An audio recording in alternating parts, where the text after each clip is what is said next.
ရလိမ့်မယ်ပေါ့ကွာလက်ထဲမှာအသားပါမလာဘူးအဲ့တော့စားတော့ကဲကတုံလှုပ်နေပြီငါတော့တတ်တော့မှာပဲအဲ့ဒါမရရတကခြိုင်ဆိုတာအဲ့ဒါပဲဗမာစကားပြောတာလေအဲ့ဒီနေရာလေးကိုကြည့်ပြောတာတခြားလူရှာမရတဲ့အခါကျတော့စားတော့ကဲပဲတတ်စားလိုက်တော့အဲ့ဒါကိုမရရတကခြိုင်ရတကဆိုတာပါဠိစကားကစားတော့ကဲလို့ဆိုလို့တယ်ပေါ့နော်လူမရရတကခြိုင်တယ်ဆိုတာဗမာစကားထဲမှာစကားပုံတစ်ခုရှိတယ်နော်ရတကမဟုတ်ဘူးရတကလို့ပြောရတကရတကဆိုတာအရသာကိုဖန်တီးသူစားတော့ချက်မရရတကခြိုင်အဲ့တော့မရတဲ့နေ့ကျတော့ကဲမင်းမီးမွေးဆိုပြီးတော့ဘယ်မလဲအသားဆိုရပါလိမ့်မယ်ပေါ့မပြောဘူးအဲ့တော့မိဘမွေးပြီးအိုးဝတ်တဲ့ပြီးတဲ့အခါကျတော့ရတကကိုတတ်ပြီးတော့သူ့ဟာသူချက်ပြုတ်စားလိုက်တော့အဲ့လောက်ထိအောင်ရက်ဆက်ကြမ်းကြုတ်ပြီးတော့ရတတနာတွေ့တာပြီးတော့သွားတယ်အဲ့ဒီနေရာစားပြီးရတကလည်းမရှိတော့သူတယောက်တည်းပဲချက်စားတော့နောက်တော့နော်အဲ့လိုနဲ့တော်ထဲမှာနေတာတရက်ကြတော့ဘာဖြစ်လာတော့အဲ့တောအုပ်ကိုခီးသွားမဲ့စီပစ္စည်းဥစ္စာချမ်းသာကြွယ်ဝတဲ့ပုံနာတူကမသွားမဖြစ်လို့ဒီတောကြီးကိုသွားအဲ့တော့သွားတဲ့အခါမှာလဲအဆောင်နေနဲ့သူသွားမှဖြစ်မယ်ဒီထဲမှာလူသားစားတဲ့လူဘလူးရှိနေတယ်တော့လူအုပ်နဲ့သူသွားရင်တော့ရမယ်ဆိုမသွားမဖြစ်တော့သူကလူတွေကိုငှားတယ်တောဝလူတွေကိုမင်းတို့ငါ့ကိုကာဝယ်ဆောင်ရှောက်မင်းတို့ကငါငွေ1000ပေးမယ်ဆိုပြီးတော့ကုန်းတယ်တွေတဲ့သူကအုပ်စုလိုက်ဖွဲ့ပြီးတော့အဲ့တောကြီးကိုဖြတ်ပြီးဟိုဘက်ကိုသွားတာအယောင်းဝယ်ကိစ္စနဲ့သူကတော့လှဲရင်လေးနဲ့ခုနကသူပတ်စံပေးထားတဲ့လူတွေကဓာထမ်းပြီးတော့ဓာတွေလှမ်းနေနဲ့သူ့ကိုရံပြီးတော့လိုက်ရအဲ့တော့ရှေ့ကလူတွေသွားတော့လူအုပ်ကြီးများတဲ့အခါကျတော့ရတကဓာကင်ပြီးဟိုတင်းကပောရိတာရလူဘလူးကဓာကင်ပြီးစောင့်လူတွေများနေတဲ့အခါသူလူရွေးနေဘယ်သူလောက်ရမလဲရွေးနေတော့အဲ့ရွေးတဲ့ထဲမှာချောချောလှလှတန်တန်ပြတ်ပြတ်နဲ့တထေးပုံနာကြီးကိုမြင်တာဟာဒီအသားတော့စားလို့တော့ကောင်းပါပဲသူကလည်းအသားဖြူဖြူဖွေးဖွေးအီအီဆက်ဆက်နော်အသားကြည့်လိုက်တာလည်းဖြူဖွေးဖွေးအီအီဆက်ဆက်သူ့အသားတော့ပိုကောင်းပါဆိုသေတွေပဲတောင်ကြဒီပြင်လူတွေတော့သွားပါစေမဲမဲကြုတ်ကြုတ်တွေမစားဘူး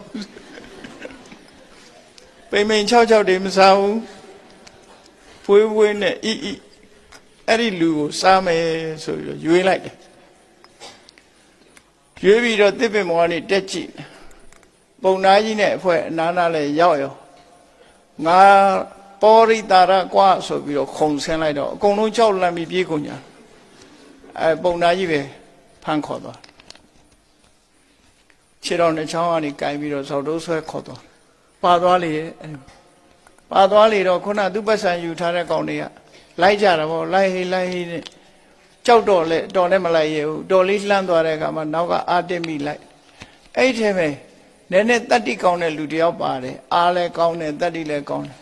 သူကနေအတင်းလိုက်တဲ့အခါကျတော့လှဲ့ကြည့်တော့သူ့နားမှာသူ့နောက်ကလူတယောက်လိုက်နေတာကိုမြင်တဲ့အခါကျတော့စီးဟိုဘက်ကိုသူကပုံနာကြီးကိုထမ်းပြီးတော့စီးဟိုဘက်ကိုခုန်ချလိုက်တဲ့အခါမှာကံမကောင်းအကြောင်းမလားတော့ဟိုဘက်မှာရှားငုတ်ကြီးနဲ့သွားတွေ့သူ့ခြေတော်ကြီးကိုထိုးပေါက်သွားသူ့ခြေတော်ကြီးထိုးပေါက်တော့ဒဏ်ရာရသွားသွေးတွေပန်းထွက်လာတော့အဲနောက်ကလိုက်လာတဲ့လူကသူကဘာပြောတော့ဟိုကောင်ကြီးငါပြစ်လိုက်တာထိသွားပြီကွာတကယ်တော့သူပြစ်တာမဟုတ်ဘူးနော်လူများအဲ့ဒါလိုပဲသူကဥအောင်ပြောတာလာကြမင်းတို့မကြောက်နဲ့ဟိုကောင်ကြီးထိသွားပြီဟိုမဲ့သွေးတွေကိုရဲနေပြီလိုက်ကြဆိုပြီးတော့လိုက်တဲ့အခါကျတော့လူအုပ်ကြီးကနီးလာတော့ပုံနာကြီးကိုဆက်ပြီးတော့ခေါ်မသွားတော့ဘဲနဲ့ချပစ်ထားခဲ့ပြီးကိုလိုယုံထွက်သွားတယ်အဲ့ဒီတော့ငါတို့ဆောင်းရှောင်းရမယ့်ပုံနာကြီးငါတို့ရပြီအဲ့တော့သူ့ဘာသူသွားခြင်းသွားပါစေတော့ကိုလူမပါပြီးတာပဲဆိုပြီးတော့ပုံနာကြီးကိုခေါ်ပြီးတော့ပြန်ညလေရဲ့အဲ့ဒါခြေထောက်ကိုငုတ်ဆူးသွားတာအဲ့ဒီ ငုတ်ဆူသွားပြီးတော့စားကြလည်းမရှိတော့ဘူးသူညောင်မင်းအောက်သွားပြီးတော့ဘာမှစားကြမရှိတော့အိတ်ထားပေါ့နော်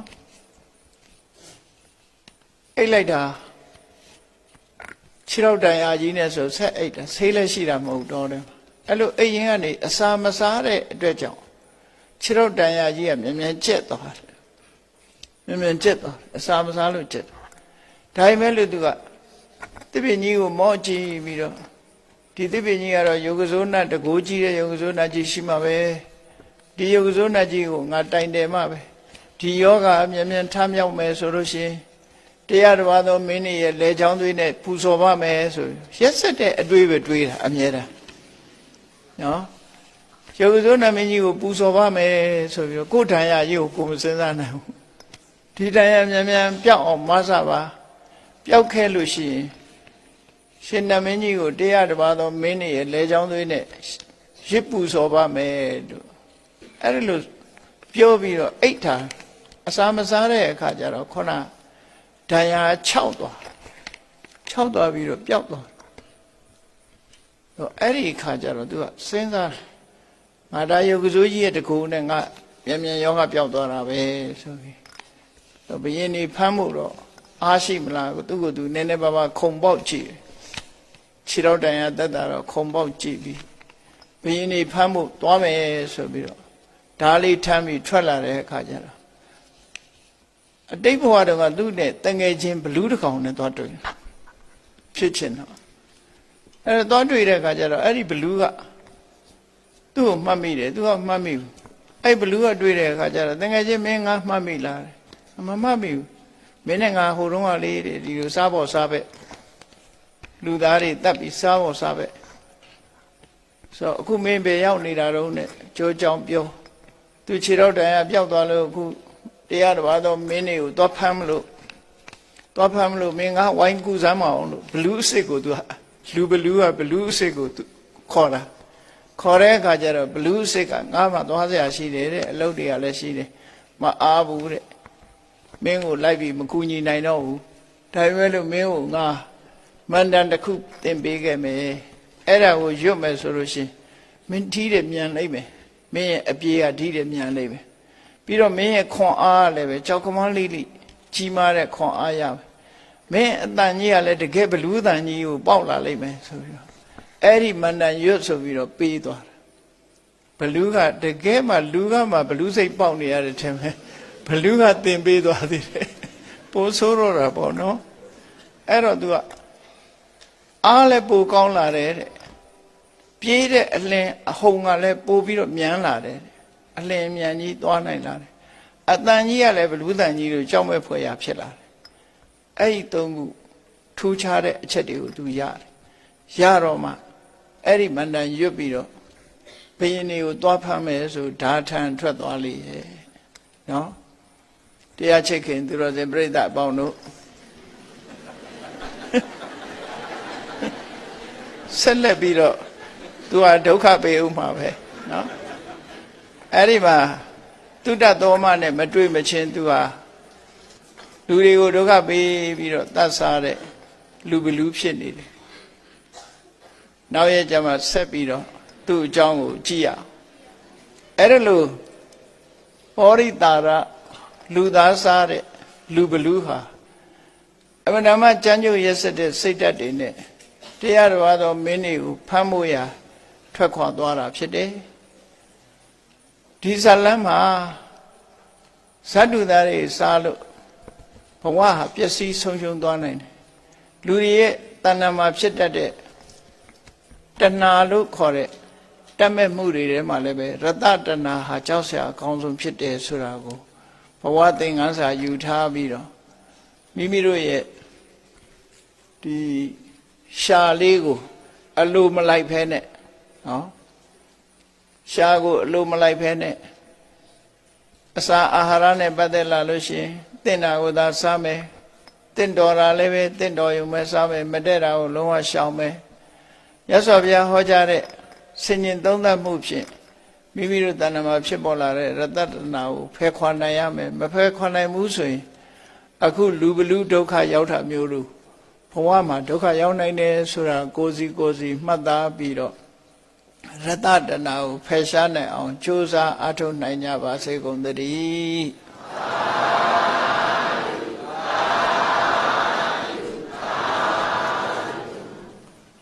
မေတ္တာပို့ရအောင်တတ္တဝါများစွာတတ္တဝါများစွာဘေးရန်กว่าဘေးရန်กว่าချမ်းသာကြပါစေချမ်းသာကြပါစေ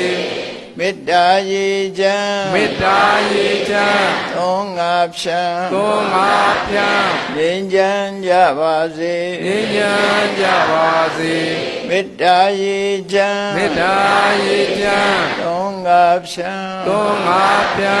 ငြိမ်းချမ်းကြပါစေငြိမ်းချမ်းကြပါစေ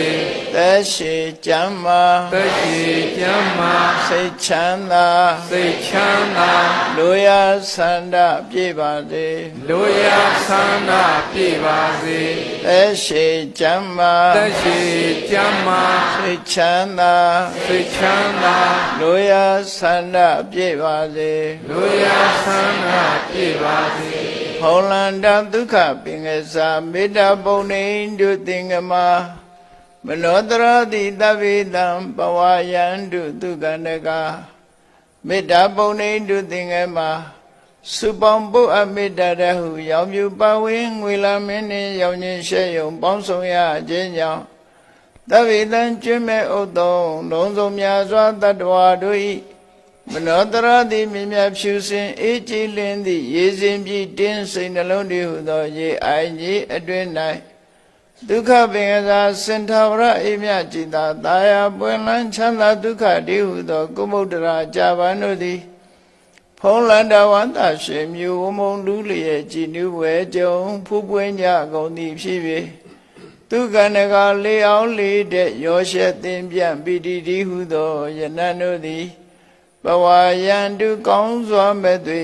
ကြိုင်လိုက်၍နေကြပါစေကုန်သတည်း